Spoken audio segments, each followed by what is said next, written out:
perder tempo não. Vambora para o vídeo. Eu não tenho muita notícia. Na verdade, tem uma coisa que eu nem deveria falar. A gente pode voltar a falar um pouco amanhã, só para não deixar passar.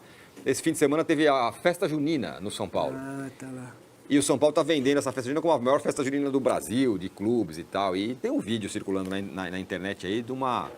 É uma festa junina em homenagem ao Casares, falando do grande presidente que levou o São Paulo de volta às glórias e blá blá blá e tal. Não tem o momento mais inadequado para isso, né? Quando o rival tá nas quartas de final do Mundial, o outro tá jogando contra o Bayern, o outro tá ganhando do PSG e por aí, o Fluminense vai jogar hoje. Eu já passei por esse isso, negócio. cara. Realmente é uma falta de tato com o momento, né? Até pro torcedor, mas enfim. Aí, beleza. Bom, o Luan é um volante que todo mundo conhece no São Paulo, é um jogador que é cria da casa, um jogador que foi importante, inclusive, na passagem do Crespo em 2021, quando o time foi campeão paulista, inclusive o Luan fazendo gol na final contra o Palmeiras. O Luan passou por um processo ali em que praticamente estava com o pé fora do São Paulo, aí teve uma pequena reviravolta, né? O Luan teve algumas propostas para jogar a Série B, e o Luan optou por apostar em permanecer no São Paulo, porque ele gostaria muito de vestir ainda, voltar a vestir a camisa do São Paulo, é um dos projetos do Luan. Então ele ficou treinando, focado, aquela coisa toda de perder peso, rapidamente perdeu muito peso, ganhou musculatura, massa magra, aquela coisa toda, fez os testes físicos, foi pro campo, até que, né, ainda quando o técnico era o Zubeldia, ganhou uma oportunidade de treinar com os outros atletas, não estava treinando mais em horários alternativos. E aí dependia muito do Zubeldia de escalar ou não o Luan, de levar para a lista de relacionados, aquela coisa toda. Só que o Zubeldia já estava naquele processo assim de muita pressão, então não cabia naquele momento uma aposta, por exemplo, num jogador que estava muito tempo sem jogar, muito tempo parado. Então o Luan acabava que não era levado para a lista de relacionados pelo Zubeldia. E aí tem toda essa reviravolta, a saída do Zubeldia, a chegada de Hernan Crespo, que conhece o trabalho do Luan, gosta do trabalho do Luan. Então nesses primeiros dias, nesses primeiros treinamentos, o Crespo tem observado muito a postura do Luan, como é que ele tá bem fisicamente, aquela coisa toda, se ele tá se desenvolvendo bem, né, nesses trabalhos. O Luan já há um tempo, ele já tá trabalhando com todos os outros atletas, treino normal, treino à vera mesmo, e tá bem fisicamente, o Luan tá se sentindo confiante, e agora nesse período de intertemporada até o jogo contra o Flamengo, nesse retorno aí a disputa do Brasileirão, e também depois vai ter Copa do Brasil, vai depender do Crespo, vai depender de uma conversa com a diretoria para ver da utilização ou não do Luan. Se de repente o Crespo entender que não vai utilizar, aí sim, com a abertura da janela em julho, né, no dia 14 de julho, aí começa a se pensar numa possibilidade de uma saída do Luan. Mas o Luan não trabalha com esse plano B. O plano A do Luan é trabalhar e ficar no São Paulo, ficar à disposição do Crespo e pedir oportunidade, e pedir passagem com o trabalho dentro de campo no dia a dia. Então o Luan está se dedicando, o Luan está se esforçando e quer uma oportunidade. O Luan quer uma oportunidade para mostrar que é capaz de mostrar o seu valor. E nada melhor do que um cara que conhece o trabalho dele, foi campeão com ele, como a chegada do Crespo. Então esses dias, esses dias de pré-temporada serão muito importantes para esse futuro do Luan, determinantes para essa permanência do Luan no São Paulo, ele que ainda tem contrato com o tricolor paulista. E aí, vocês? O próprio orçamento previa que em fevereiro você ia ter um déficit. Então, você passou de um déficit previsto para um superávit realizado. Isso é bom. Por outro lado, você só fez isso porque você vendeu muito nesse período. Tanto é que, se a venda do Matheus Alves for concretizada agora em julho, o São Paulo vai ter ultrapassado a meta do ano inteiro já em julho.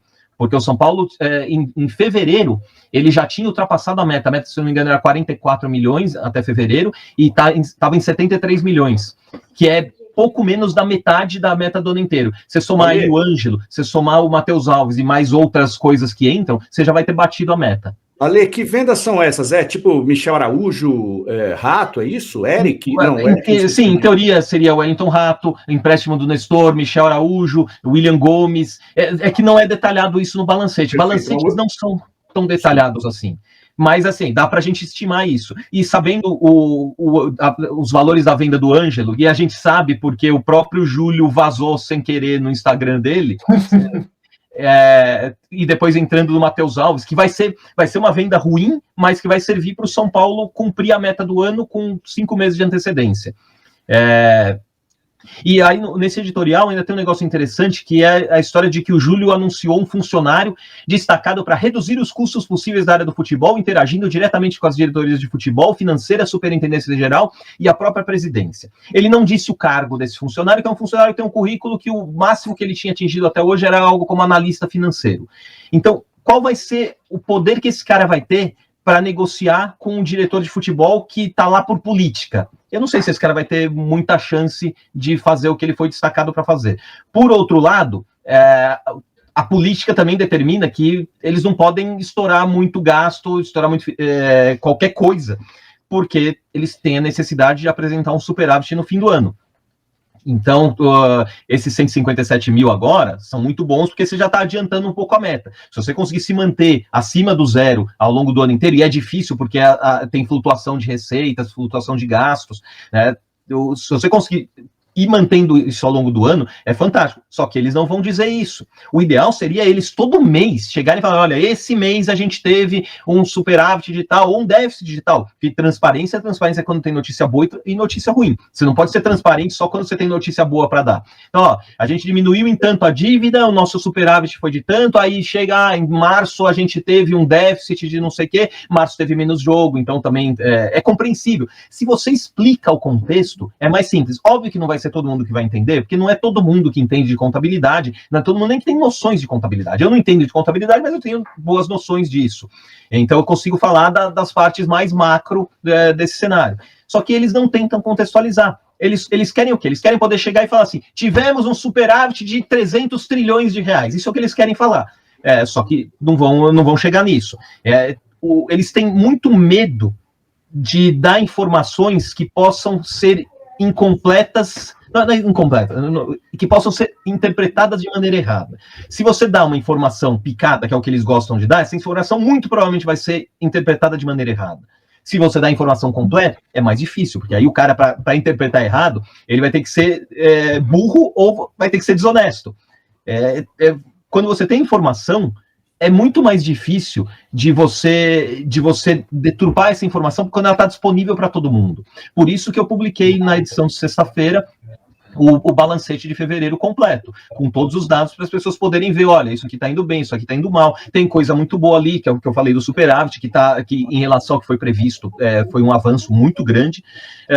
Tem de importante também, aí no sentido negativo, o São Paulo criou acho que 45 milhões de novas dívidas bancárias. Você tem o FDIC aí. Para que serviu o FDIC se você, em 2 meses, criou 45 milhões de reais em novas dívidas bancárias? Isso eles tinham que explicar, porque o FDIC até hoje não foi muito bem explicado lá dentro, não está explicado como esse dinheiro está sendo usado. Em teoria, você não deveria ter mais dívidas bancárias agora, porque você teria pago tudo. Você consolida tudo através do fundo, né? Exatamente, só que assim, eu entendo que havia dívidas que você tinha um problema para pagar antecipado, que tinha uma taxa, porque aí o banco está recebendo menos juro, então ele vai te cobrar alguma coisa, mas primeiro que isso é algo que eles deveriam ter sabido desde a hora que eles criaram o FDIC. Né? Segundo, que aí depois que o FDIC foi criado, começaram, não, peraí, a gente vai usar uma parte do FDIC para pagar jogador, para pagar não sei o quê, e o FDIC não foi para isso, o FDIC foi para te eliminar um custo, ou diminuir um custo muito alto, que é o custo de juros bancários. De curto e se prazo, você não consegue diminuir esses custos e cria novos, o FDIC, peraí, aparentemente está com alguma coisa errada, é o que eu falei de não ter a informação completa. A gente não tem a informação completa do FDIC, então a gente tem que especular, porque a gente não vai simplesmente, ok, eles não falaram, então a gente não precisa falar disso. Não é assim que funciona o mundo. Ale, em termos de Brasil, de profissionalização, zero, porque o FDIC em si não traz profissionalização. Ele trouxe os covenants, que são aquelas diretrizes que o São Paulo precisa seguir e que, segundo tudo indica, foram autoimpostas pelo São Paulo. Então, ideia do São Paulo, o fundo não teria sugerido isso, que uma delas é bastante importante, que é ter superávit todo ano. Outra é importante no sentido de, em outro sentido, mas ela limita os gastos do São Paulo com futebol a 350 milhões de reais no ano, só que o São Paulo não deu detalhes. O que conta isso? É só vendas e salários de atletas? Entra mais alguma coisa? Entra viagem? Entra... Não temos esses dados. E eles não constam do contrato, que eu já li o contrato.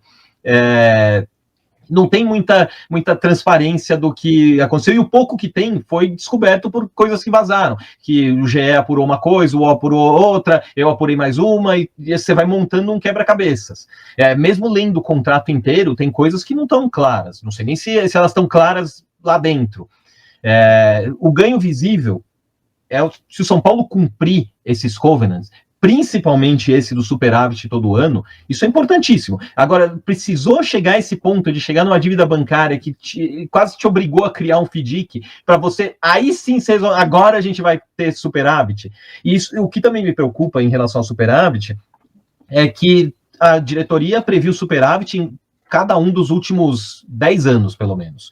E na maioria deles não conseguiu cumprir, especialmente a gestão atual, que previu superávit nos 4 anos que já foram completos, e teve déficit em 3 deles, e o único que deu superávit só foi superávit por causa de um evento que eles não tiveram absolutamente nenhum controle, que foi a venda do Antony para o Manchester United. Agora, imagina, se o Antony não tivesse batido o pé naquele momento, e ele só foi vendido porque ele bateu o pé, porque o Ajax não queria vendê-lo, se ele não tivesse batido o pé naquele momento, o São Paulo estaria no seu 4º ano seguido de déficit na gestão Casares e no 6º ano seguido de déficit total, sendo que